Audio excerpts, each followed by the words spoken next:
ìyanu lórúkọ bàbá, ìyanu lórúkọ rẹ̀. Bàbá wa tó ń ṣohun tẹ́nìkankan kò lè ṣe, ìyanu lórúkọ rẹ̀.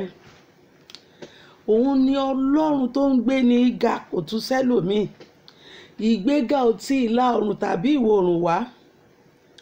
Promotion, upliftment, blessing come from the only living God, the Almighty, the Creator of all things.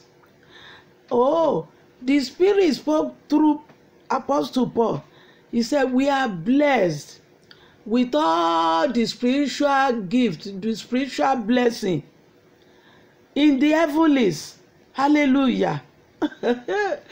Hey, oh, lo ìtọ́lọ́run fún ẹ pẹ́. That blessing given to you by God, oh, the Lord has sealed it, is for you, your name is on it, and you will enjoy it. And I will enjoy mine in the name of Jesus. God gave all of us gifts. He blessed all of us. He cost God something. John chapter 3 verse 16 says, God loved the world so much. He knows what it cost him to create the world. He cannot destroy his own handwork. Mi ní bà ṣe ọwọ́ mi jẹ́, mi ní bà tara mi tì. N ò pẹ̀lú aláìníròònú. Good morning, every living soul. This is the last week in November. Hey. We want to thank God. We want to greet God this morning. And when we say we want to greet God, we want to return glory to Him. Ìgbàkígbà tá bá ní a fẹ́ kí bàbá, a fẹ́ fìmoore hàn ni, toró ṣe wá lóore lójoojúmọ́. Tẹ́mi yìí bá ìwà lára wa tí ò tí ì gbà, òun ló ní. Tí ò bá ìgbà, a máa dúpẹ́ ní ìrètí wa. Wọ́n ní ààyè ajá ó sàn ju òkun kìnìún lọ. Nígbà tó bá tí ì kú, kò sí ohun tó tí ì lè ṣe. Ẹni tán ní kò lè pàgọ́ ń kọ́lé aláruru. Ẹni táyé ti ròpin, Nathanieli. Wọ́n ní Jésù ti Násárẹ́tì, ó ní Násárẹ́tì kẹ̀. Ṣóhun rere lè jáde ńbẹ̀ ni. Àmọ́ ó gbà pé ohun rere jáde ní Násárẹ́tì. Wọ́n gbà pé Ọlọ́run ń wà pẹ̀lú rẹ̀. Wọ́n gbà pé Ọlọ́run ló gbé ọ ga. Wọ́n gbà pé Ọlọ́run ti wò ọ́ sàn. Wọ́n gbà pé Ọlọ́run ti kọjú sí ẹ ṣe lóore. Hey, thank you, Holy Spirit. Yes, they will believe. Nathaniel got it. He mocked that statement. Can any good thing come out of Nazareth? But by the time my Lord spoke, he believed. They will believe. Those who have they've rendered you useless, they've mocked you, they've reproached you, they've said no, they've said you are nobody. But by the time my God perform his act, by the time he finishes, they will know that there is one living God. Halaye. Hey, yóò yin Ọlọ́run. Good morning. Today is Monday, the last Monday. Wofakians, hallelujah. Another anniversary is here. Oh, this coming weekend, December, first Sunday, we are celebrating. We are returning glory to God. Àwa Wofakians, ìjọ wa, a máa yin Ọlọ́run lógo, a máa dúpẹ́. American just gave thanksgiving to God last week. Whole nation, odindi orílẹ̀-èdè ńlá, wọ́n mọ iyì àti máa fi ọpẹ́ fún Ọlọ́run. Wọ́n fi ọjọ́ kan sílẹ̀ láti dúpẹ́. Ó fàyè sílẹ̀ láti yin Ọlọ́run. You have to create your own time to praise God, even daily. Hallelujah. David said it. You will hear my voice every morning. Let God hear your praises every day. But we in our church, Word of Faith Apostolic Church Alarobo, Monoton, Nigeria, we are celebrating another anniversary. Thanking God, yes, that He has done it well. He's our refuge. He covers us with His wing. He provided for us. He led us out. He brought us in safely. He took up our battle. When the wicked, the principality said no way, the Lord created another way for us. We cannot name it all. We can't. But we have reason. We have a reason to praise the Lord. We have a reason to praise the Lord. We have a reason to praise the Lord. We have reason to praise God. And he doesn't eat, let me tell you, he doesn't eat another food. He only eats praises. Ọlọ́run kì í jẹ nǹkan míì, ọpẹ́ ló ń jẹ. Ọpẹ́ ló ń jẹ rẹ, bàbá mi, ọpẹ́ ló ń jẹ rẹ, màá fún, ọpẹ́ ló ń jẹ rẹ. Èyí jẹba, èyí jẹ kọ́kọ́rẹ́ o, ọpẹ́ ló ń jẹ rẹ. Help me to greet your neighbor. Say good morning to them. We are going to look into the book of Daniel throughout this week. Hey! Promotion galore.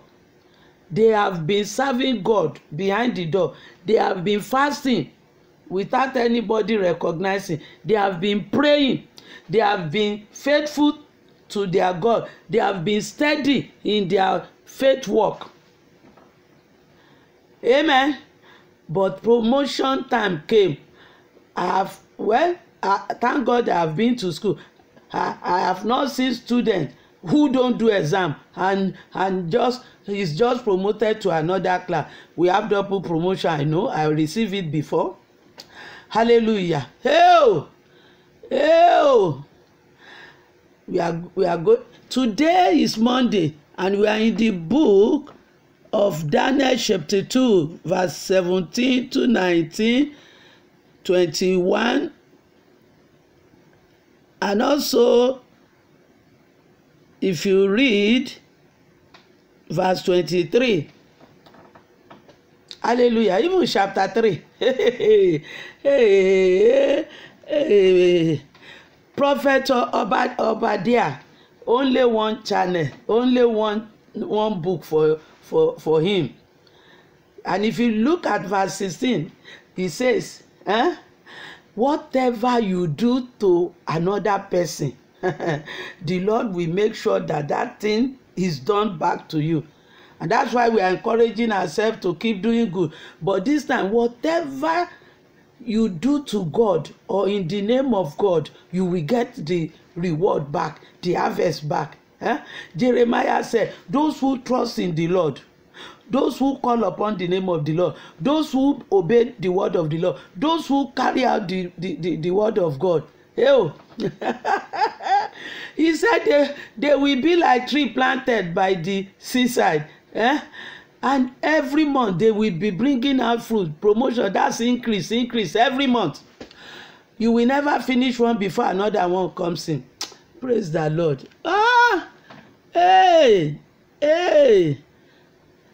We must just learn how to walk with God. It's compulsory.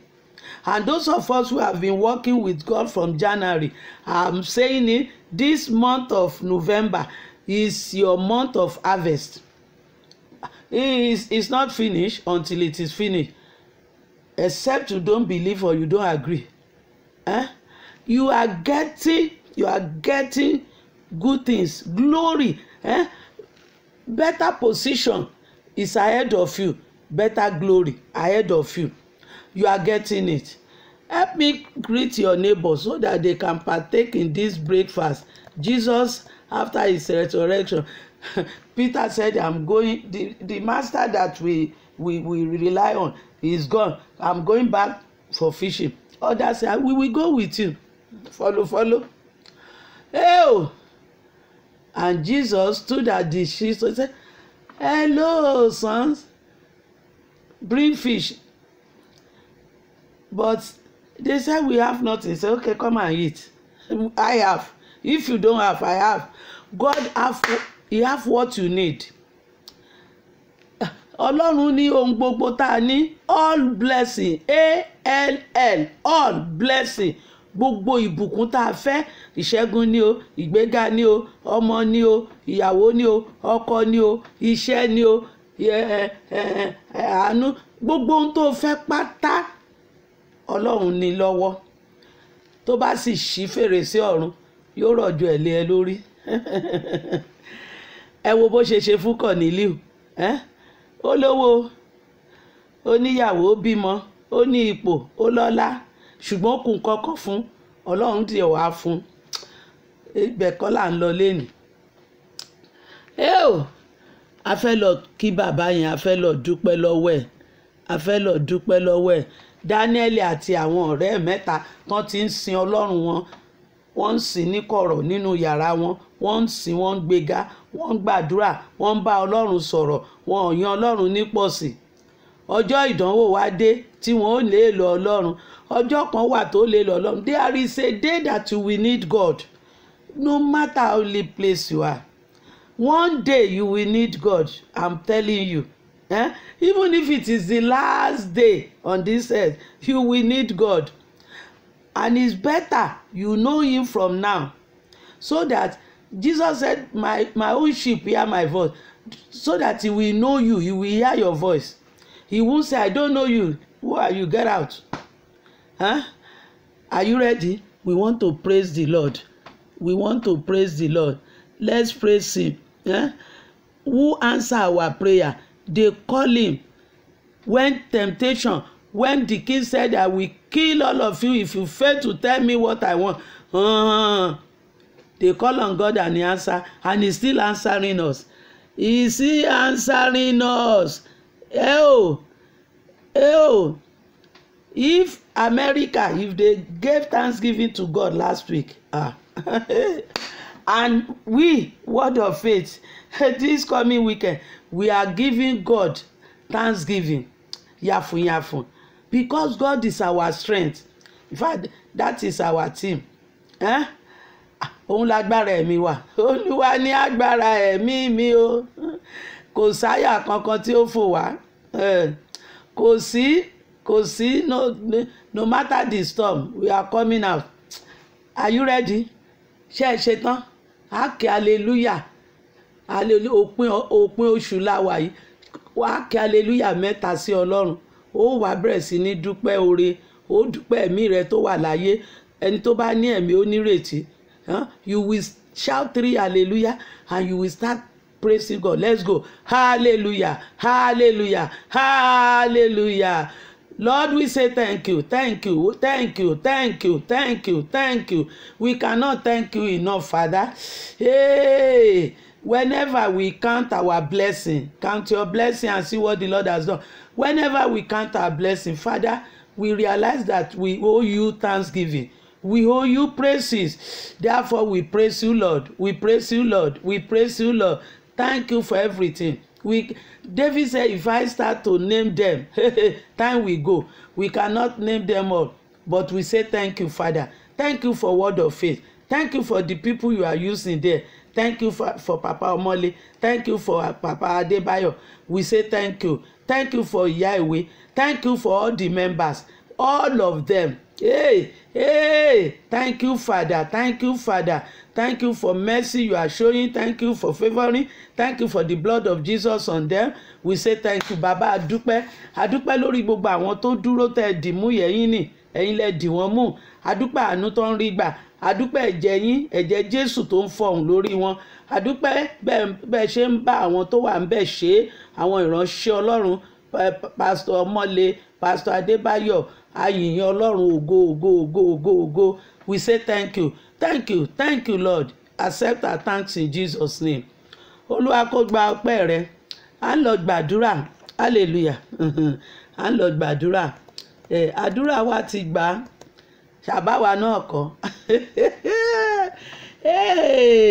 Èmi náà kọ́ Olúwa.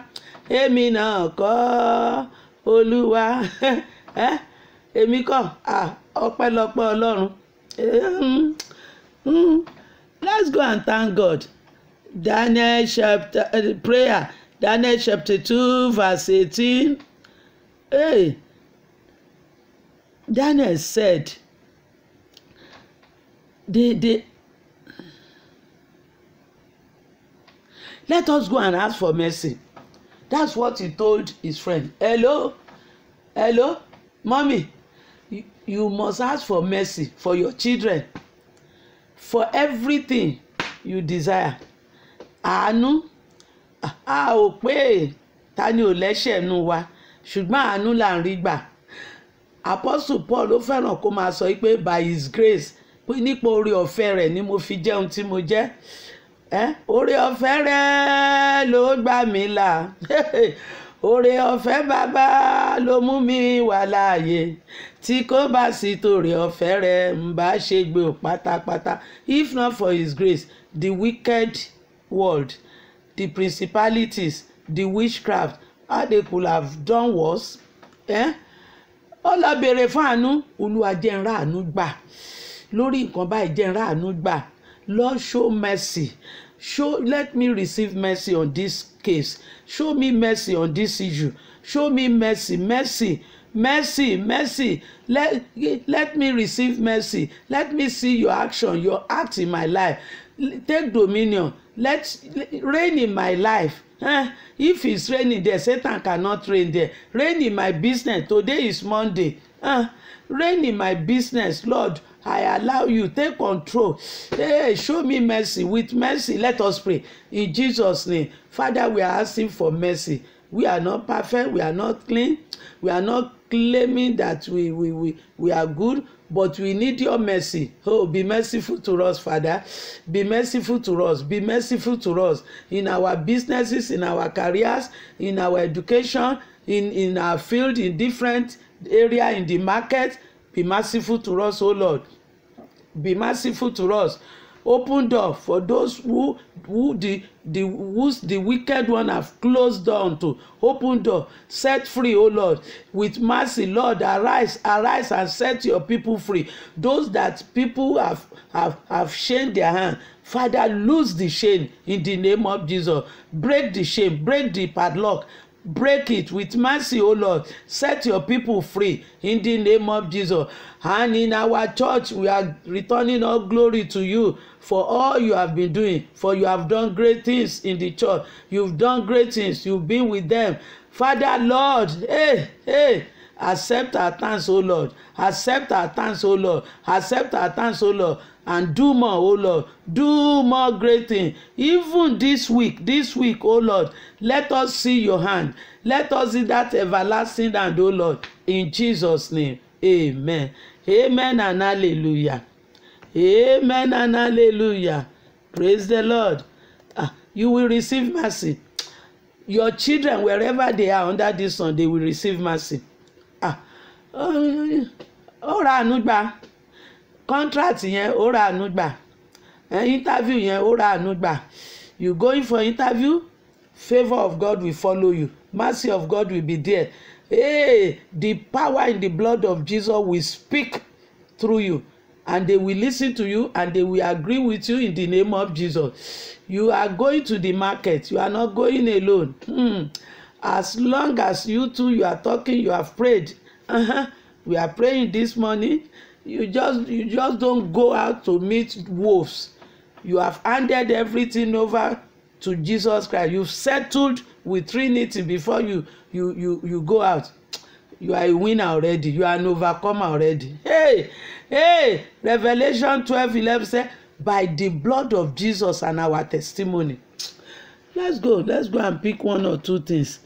Hey, believers, do business according to Bible. If you want to talk about measurement, it's in the Bible. If you want to talk about faithfulness, trustworthiness, it's in the Bible. When you do your business, don't disappoint people. Don't remove landmark. Don't cheat. Don't intend to increase your own blessing by cheating from others. Don't do it. The Lord will promote you. The Lord will give you your own position. The Lord will bring you into a wealthy place in the name of Jesus. I'm saying it. He has done it for me, and He's doing it for people. We have some that he has blessed ministry that he has blessed more than mine. I don't envy them, I don't fret, but he's doing it. He's blessing us. Hallelujah. Praise the Lord. Hey, God is sending solution. Hello? Solution to you and me. Solution today, not tomorrow. Daniel, not only Daniel, the diviners, the sorcerers, all of them, the witchcraft, whatever, all their groups, all principalities, all powers in Babylon, they were under trouble that day. Hey, the king said, I will kill all of you. And Daniel quickly called his friends. Let's go and talk to God to give us solution. And God answered immediately. And that's what I always tell you people in WOFAC. You must ask for dream. You must ask for vision. You must ask for the gift of the Spirit every day. How can you sleep the whole night and say you don't dream? Or you dream, you forget? That's the work of Satan. He doesn't want you to remember, so you will not be able to pray. Ohun tí máa ń sọ fún yín ni pé ọ̀ranyàn ni ẹ gbọ́dọ̀ lálàá. Bó o bá gbóhùn tó o ríran tó o tún lálàá, èwo wá ni o fẹ́ lò ń bẹ̀? O ní láti, o gbọ́dọ̀ ká ẹ lára kó o gbẹ kó o béèrè, bó jẹ́ pẹ̀lú omijé kó o béèrè fún Olúwa. Mi gbọ́dọ̀ jẹ́ kó ròfo àgbá òfò tó ń dún yànmùyànmù. O gbọ́dọ̀ mọ ohun tó kàn, irú àdúrà tó kàn. Praise the Lord. Ọlọ́run ó sì fi hàn wọ́n lójú àlá, ó fún wọn ní ọ̀nà àbáyọ, ó sọ àṣírí àlá tí àṣírí tó bá ń fẹ́. Àṣírí ọ̀tá rẹ yóò tú sí ọ lọ́wọ́. Ó lè sá fún ò ní ìjà tipa, Ọlọ́run ni ó bàjá. Ọlọ́run ni ó ṣe ìdájọ́ ẹ̀kọ́ tó Ọlọ́run ló fà sí. But God will expose all the secrets of your enemy. He will expose it to you so that you will be careful. Elijah told the king, tell the people not to go to the river in the morning. The enemies are there to catch them. That's the secret. The king said, who is exposing our secret? Hallelujah. Any spy here? They said there is no spy, but there is a prophet there. Hallelujah. You need to be prophet of your own life, your own family. O gbọ́dọ̀ lè jẹ́ wòlíì ara ẹ àti wòlíì ẹbí rẹ, kó lè gbàdúrà, kó lè gbóhùn Ọlọ́run, kó lè lálàá, k'Ọlọ́run lè fi àṣírí hàn ọ́. Àṣírí ogun tó ń jà ọ́, ó lè mọ bó ṣe máa gbàdúrà, ó kàn ní máa gbàdúrà yáwáyáwá. Olúwa ràn wá lọ́wọ́. Ọlọ́run ó ràn wá lọ́wọ́.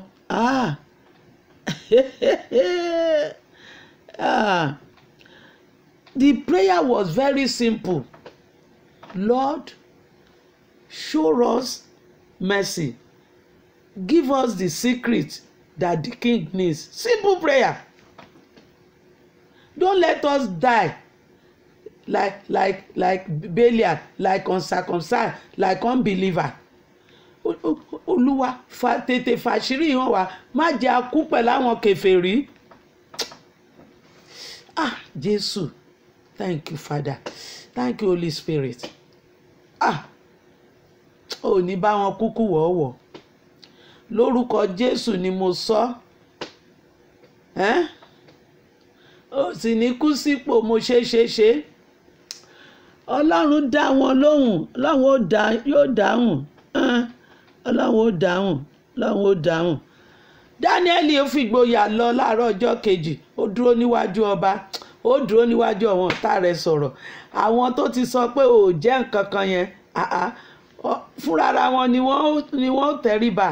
Ọba yẹn dìde ó tẹríba, ó wólẹ̀ níwájú Dáníẹ́lì, ó yin Ọlọ́run Dáníẹ́lì lógo.